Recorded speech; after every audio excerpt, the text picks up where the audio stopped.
Really quick, if you haven't watched my previous video explaining what Stitched is, you might want to check that out. You can find links to that video in the description below or by going to stitchedthegame.com.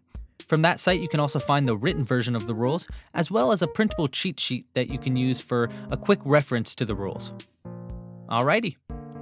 Hey there! Stitched is a turn-based tabletop strategy game where each player controls a mercenary team of goblins, trolls, orcs, and ogres. Each player will use their actions on their turn to move, attack, and cast their way to victory. Your goal in the game is to either defeat all the enemy characters, complete a magic ritual, or capture the enemy's flag. On your turn, you'll roll a 6-sided dice to determine the number of actions that you have to use. Rolling a 1 or a 2 gives you 3 actions to use, rolling a 3 or 4 is 4 actions, and rolling a 5 or 6 gives you 5 actions that you can use on your turn.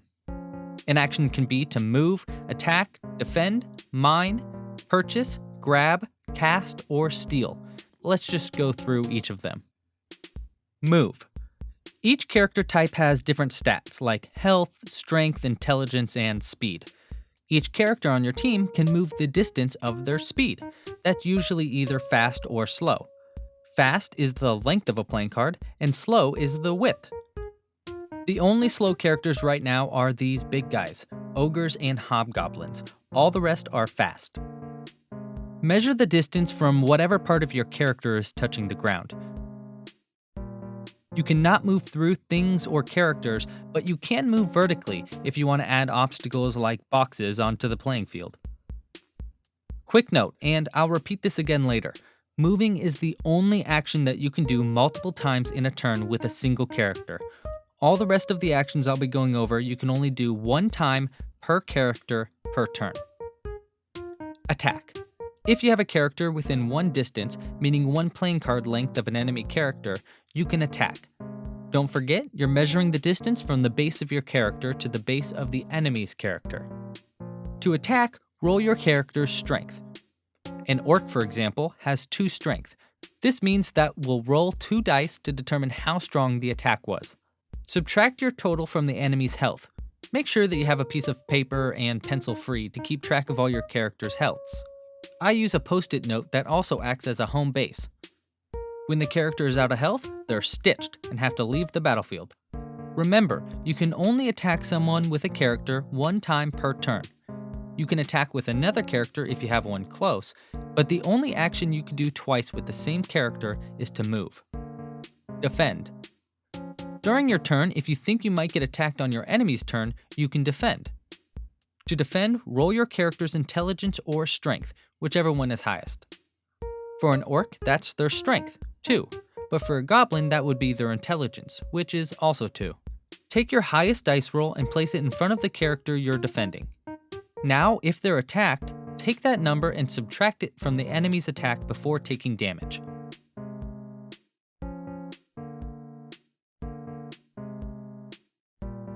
A defense goes away completely if the character defending does any action whatsoever, like moving or attacking, or gets attacked with any number, even if that attack number is less than the defense number. However, characters can keep their defense for as long as they want between turns until they're attacked, move, or do any other action. Mine. If you're within the distance of a treasure, like a chest, you can mine for gold. Roll your character's strength. If your total roll is a 5 or more, take 5 gold from the chest. I secretly have 1 piece of gold in the chest that's worth 15 gold to spice things up, but that's completely optional. Purchase. If you have enough gold, you can purchase something from Le Menu de Orc. This includes new characters to fight for you, food to heal you, and items to make your characters stronger. Items that you purchase can be spawned in the open hand of one of your characters or at your home base, but it cannot be used by your character on the same turn that you purchased it. Some items like food cost an action to use, and there are special rules for items like weapons and shields. But those items for now are available for Patreon supporters only. If you'd like early access to those extra items, become a Patreon supporter for any amount at patreon.com/louiesloops. Grab. Picking up and exchanging items can be done on your turn using an action, unless you're at your home base, then it's a free action to do. Dropping an item is a free action though. You can't use a weapon or shield that you've grabbed during the turn in which you grabbed it, unless you're at your home base. The only weird exception for grabbing is stealing the enemy's flag or items, which we'll talk about in a second. Cast. If you're within the range of the relic, you can use an action to cast a magic spell. Roll your character's intelligence. If your total is a 5 or more, it's a success. Place one of your gems on or around the relic or remove an enemy's. The relic has to be free of enemy gems before you can start placing your own.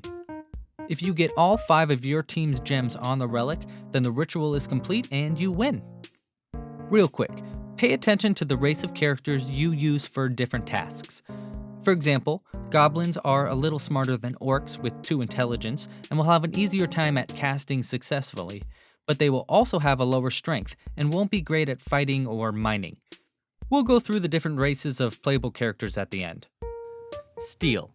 If you're within distance of items being held by an undefended enemy character, or items in their base, including their flag, you can attempt to steal it. Roll your intelligence, just like a cast. If your roll was a 5 or more, steal the enemy's flag or item. You cannot steal an item that an enemy character is holding if that enemy is defended.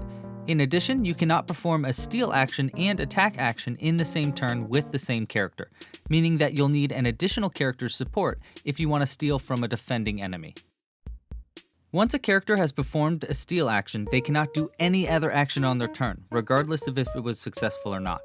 You can bring the enemy's flag back to your home base to eliminate that enemy's tribe and win. You cannot eliminate with the enemy's flag if your tribe's flag is in the enemy's possession. You'll have to defeat the enemy holding your flag first, or retrieve it via stealing before capturing theirs. If you defeat their flag carrier, it is dropped and you can use an additional action to return it automatically to your base. You cannot carry your own flag outside of the home base, but you can hold it while you're in there to force them to fight you first. So those are the actions. I know it seems like there's a lot going on, but honestly, it's really easy to get the hang of as you're going. I suggest printing out a few cheat sheets before you play to get a quick reference of the actions and items in the menu, or consider making one of these printable cards that have quick references printed on them and can also act as the playing card to measure distance for your characters. Setting up the battlefield. Battlefields can be wherever you'd like. I suggest at least a 3x3 foot space or dining room table size. Set up the battlefield with a relic and a treasure. Your relics and treasures should be an equal distance from both the home bases to make sure it's fair for each team. I like to set up the relic and treasure like this. This way the path to the relic is more of a journey. You can also place terrain on the court by adding boxes or books. You can set up the battlefield however you want, just make sure that everything is an equal distance from both home bases. Creating teams. Players are given a set amount of gold at the beginning of the game to spend on their tribe's characters and items that they want to play with, which spawn in or around the player's home base. Players must spend 50% of their beginning gold. I usually play with around 100 gold per team. When I play with 4 players, I usually play with 2 players per team, each one controlling their own tribe and flag, but sharing the amount of gold that they get in the start and throughout the game from mining. Playable characters. Here are the characters that I have so far to choose from. I call them the Goblinoids. Be on the lookout for more characters soon, and you can get early access to future characters by becoming a Patreon supporter.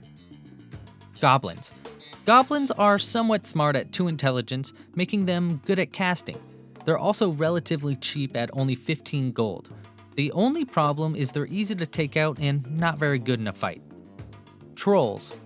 Trolls have the same stats as a goblin, except have more than double the health at 15 health. This makes them really good sorcerers, perfect for casting or stealing the flag. Orcs. Orcs are the soldiers of the battlefield. 2 strength makes them pretty good at fighting and mining, and their speed is fast, but they ain't the sharpest tool in the shed, so be wary if you go to cast with one or steal the tribe's flag.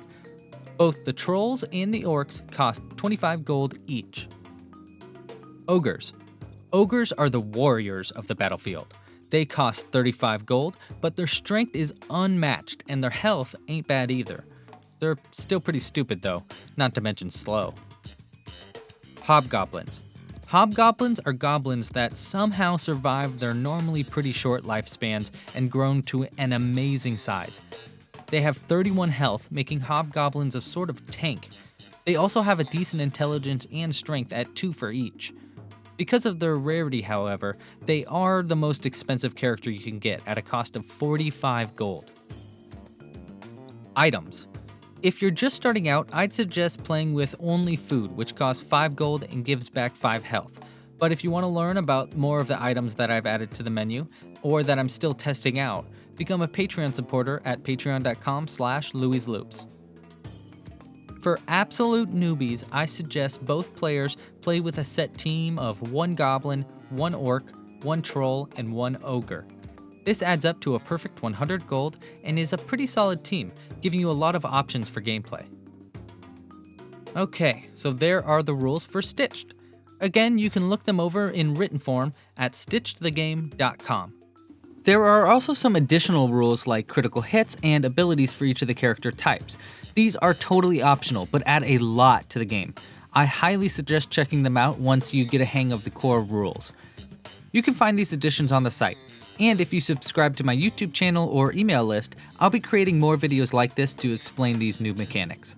Thank you so much for watching, and please, when you end up playing a game, share a photo with me on the subreddit at reddit.com/r/stitched with no E. It would mean so much to me. Thanks again for watching, and pasta la pizza!